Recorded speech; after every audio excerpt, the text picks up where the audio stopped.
Hello and welcome to my channel. My name is Shivali Vinayak Patel. Today we will be going to discuss Kirchhoff's current law.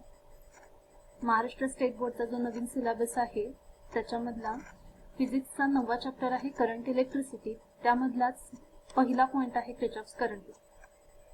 तर आपण आज Kirchhoff's current लॉचं statement पण बघणार आहे आणि तो लॉ जो आहे किर्चॉफ्स करंट लॉ हा law of conservation of energy बरोबर कसा रिलेटेड आहे ते सुद्धा आपण बघणार आहे.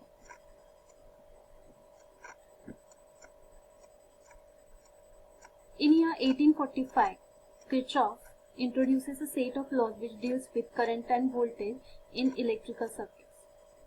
1845 या सालामध्ये किर्चॉफ हा जो जर्मन सायंटिस्ट आहे त्याने दोन लॉ इंट्रोड्यूस केले होते, करंट आणि व्होल्टेज लॉ. तर करंट लॉ आणि व्होल्टेज लॉ म्हणजे किर्चॉफ्स करंट लॉ आणि किर्चॉफ्स व्होल्टेज लॉ हे लॉज कशासाठी आपण यूज करणार आहे ते बघा. इलेक्ट्रिकल सर्किट्स मध्ये काही असे सर्किट्स आहेत की जे आपण रिड्यूस करू शकतो by using series and parallel combinations of resistors. त्याचे फॉर्म्युले यूज करून आपण ते रिड्यूस करू शकतो. पण there are some complex circuits which can not be reduced by using these formulas of series and parallel resistors. तर त्याच्यासाठी आपण हा केसीएल आणि केव्हीएल अप्लाय करणार आहे. केसीएल जो किर्चॉफ्स करंट लॉ आहे त्याला आणखी नाव आहेत किर्चॉफ्स फर्स्ट लॉ किंवा त्याला आपण म्हणू शकतो Kirchhoff junction law.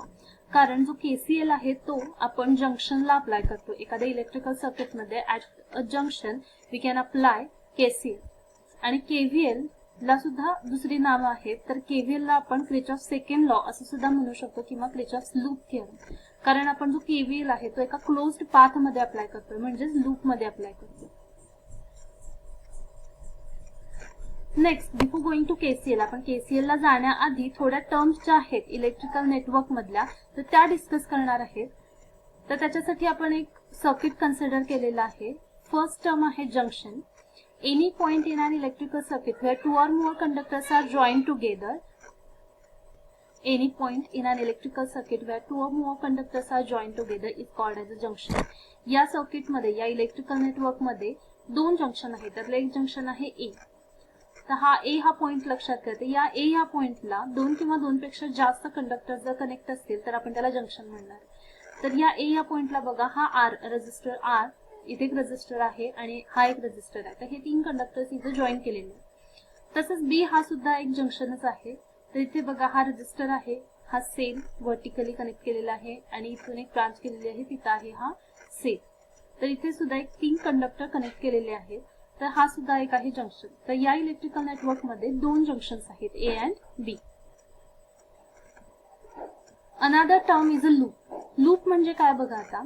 Any closed conducting path in an electrical network is called as a loop.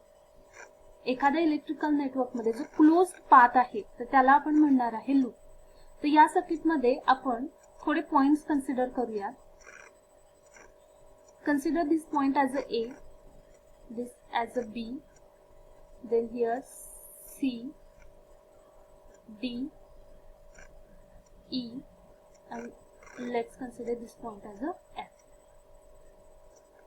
तर आपण बघूयात की A, B, C, F हा क्लोज्ड पाथ आहे का. तर आपण बघूयात A to B, then B to C, then C to F आपण जाणार. तर हा क्लोज्ड पाथ आहे का तर नाहीये. कारण ए टू एफ पर्यंत हा ओपन राहिलेला आहे. हा जो पार्ट आहे तो ओपन राहिलेला आहे. त्यामुळे हा क्लोज करण्यासाठी आपल्याला पुन्हा एफ कडून ए कडे जायला पाहिजे. एफ कडून पुन्हा ए कडे. Starting point is A and end point is also a. So this is called as a loop. Loop म्हणजे काय तर क्लोज्ड पाथ पाहिजे. A B C F A हा एक क्लोज्ड पाथ आहे किंवा हा लूप आहे असं आपण कन्सिडर करूया. अजून एक पण आपण एक्झाम्पल बघूयात. तर हा सुद्धा एक इंडिपेंडेंट लूप आहे या इलेक्ट्रिकल नेटवर्क मधला. E to F, F to C, C to D, again D to E. E F C D again E. तर हा सुद्धा एक लूप आहे. तर आपण ई या पॉइंटने स्टार्ट करू शकतो किंवा डी या पॉइंटने सुद्धा स्टार्ट करू शकतो. D E F C D. But remember that starting point and end point should be the same. Next term is a branch. A branch is any part of network that lies between two junction. branch म्हणजे काय आहे तर दोन junction मध्ये, इथे या electrical network मध्ये दोन जंक्शन आहे ए आणि बी. या दोन जंक्शन मध्ये इलेक्ट्रिकल नेटवर्कचा जो पार्ट कनेक्ट आहे त्याला आपण ब्रांच म्हणणार आहे. म्हणजे या ए आणि बी मध्ये बघा हा रेजिस्टर आहे, हा सेल आहे, हे कनेक्ट केलेलं आहे, म्हणजे ही एक ब्रांच आहे. तर ही एकच ब्रांच नाही तर इकडून बघा हा एक पार्ट आहे लेफ्ट साइडचा, जिथे रजिस्टर आहे, हा सेल ऑफ ईएमएफ E1 आहे, हा रजिस्टर आर आहे, तर ही सुद्धा एक ब्रांच आहे. So this is a first branch, second branch and this is a third branch. हा रजिस्टर आहे, इथे सेल आहे आणि हा पुन्हा बी ला कनेक्ट झालेला आहे. म्हणजे ए आणि बी या जंक्शन मध्ये टोटल 3 ब्रांचेस आहेत, 1, 2 अँड 3.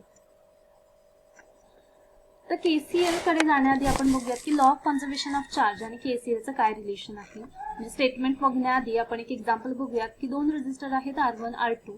R1 मधून करंट फ्लो होतोय I1 आणि R2 मधून करंट फ्लो होतोय I2 असं आपण कन्सिडर केलेलं आहे. हे जे दोन रेजिस्टर आहेत ते सिरीज मध्ये कनेक्ट केलेले आहेत. आपल्याला माहिती आहे की सिरीज मध्ये जे कनेक्ट केलेले असतात रेजिस्टर त्याच्यामधून सेम करंट फ्लो होते, म्हणजे I1 आणि I2 हे सेमच असणार. पण आपण एक प्रूव्ह करून बघूया.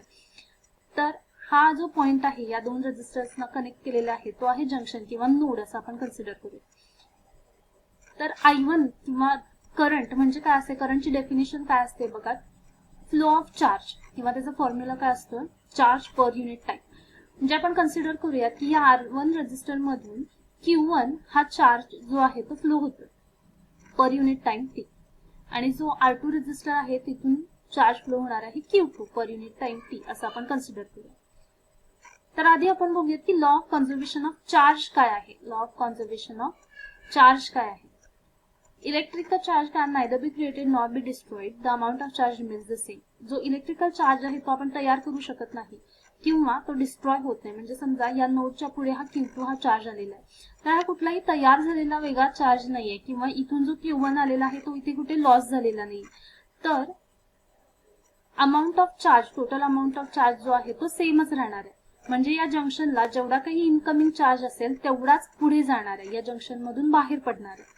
म्हणजे समजा Q1 हा charge per unit time T इथे जर आला असेल तर तेवढाच चार्ज पुढे जाणार आहे, म्हणजे Q2 divided by T. Therefore, by law of conservation of charge आपण काय लिहू शकतो, Q1 divided by T is equal to Q2 divided by T. Q1 by T म्हणजेच काय असते I1 आणि Q2 by T म्हणजेच काय आहे I2. Current flowing through the resistor R2 and I1 is current flowing through resistor R1. I1 जो आहे तो या जंक्शनला इनकमिंग आहे आणि तिथून आउटगोइंग करंट कोणता आहे I2. Therefore, we can write incoming current is equal to outgoing current. तर आपल्याला माहिती आहे हे सिरीज कॉम्बिनेशन आहे रेजिस्टर्सचं, त्यामुळे करंट सेमच असणार आहे. पण समजा आपण एक एक्झाम्पल कन्सिडर केलं की जिथे आणखीन एक रेजिस्टर आहे की जो असा व्हर्टिकली कनेक्ट केलेला आहे. तर R1 मधून करंट फ्लो होणार आहे I1, R2 मधून करंट फ्लो होणार आहे I2. पण या केसमध्ये I1 is not equal to I2. असं का, कारण अजून एक थर्ड ब्रांच आहे तर याच्यामधून सुद्धा करंट फ्लो होणार आहे. तो आपण कन्सिडर करूया I3.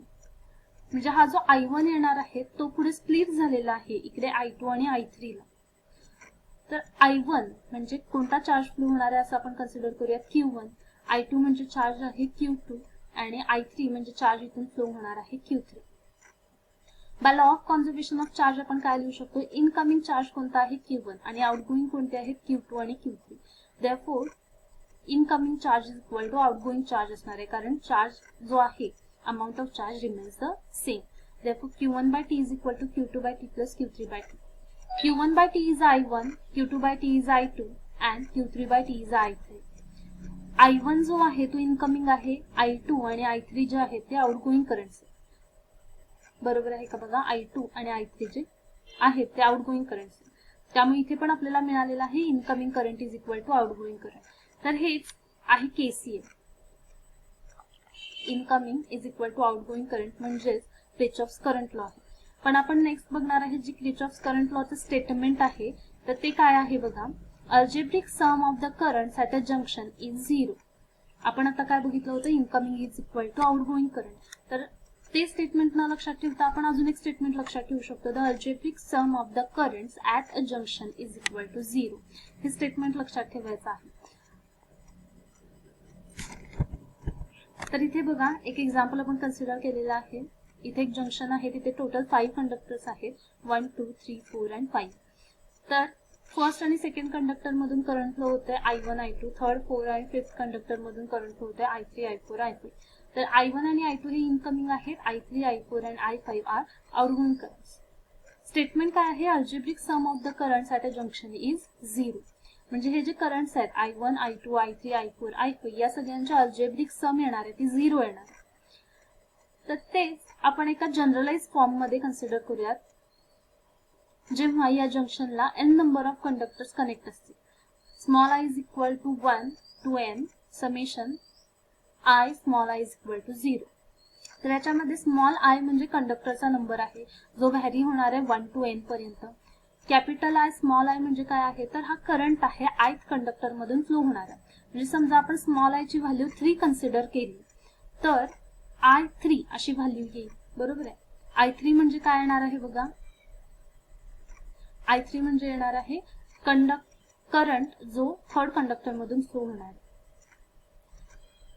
तर असे आपण 1 to n पर्यंत म्हणजे 1 2 3 4 5 आता इथं टोटल नंबर 5 आहे, म्हणजे 5 पर्यंत आपण हा स्मॉल I व्हॅरी करत जाणार आहे आणि त्या सगळ्यांचे ऍडिशन करणार आहे. पण ही जी सम आहे ती अल्जेब्रिक सम, त्याच्यासाठी साइन कन्व्हेन्शन्स रिक्वायर्ड आहेत. ते काय आहेत बघा, अरायव्हिंग करंट जे आहेत किंवा इनकमिंग करंट इथे आहेत I1 I2, ते करंट आपण कन्सिडर करणार आहे पॉझिटिव्ह, आणि जे आउटगोइंग करंट्स आहेत I3 I4 आणि I5 किंवा त्याला आपण म्हणूयात लिव्हिंग करंट, तर ते आपण कन्सिडर करणार आहे निगेटिव्ह. तर अरायव्हिंग करंट काय आहेत I1 I2 ते आपण कन्सिडर केलेत पॉझिटिव्ह, I3 I4 I5 जे लिव्हिंग करंट आहेत ते कन्सिडर केलेत negative. Total is equal to काय येणार आहे 0, because algebraic sum of all the currents at the junction is equal to 0. तर हे जे निगेटिव्ह आहेत ते इक्वल टू साइनच्या राईट साईडला गेल्यानंतर पॉझिटिव्ह झालेत. I1 I2 आहेत इनकमिंग म्हणजे टोटल इनकमिंग करंट आहे हा. I3 I4 I5 आहेत आउटगोइंग म्हणजे हा टोटल आउटगोइंग करंट आहे. Therefore we get incoming equal to outgoing currents.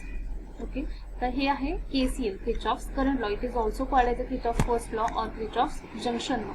Junction law का, कारण आपण हा जो KCL आहे तो एका जंक्शनला अप्लाय करू. Thank you. Please share this video, like this video and also subscribe to my channel. Thank you.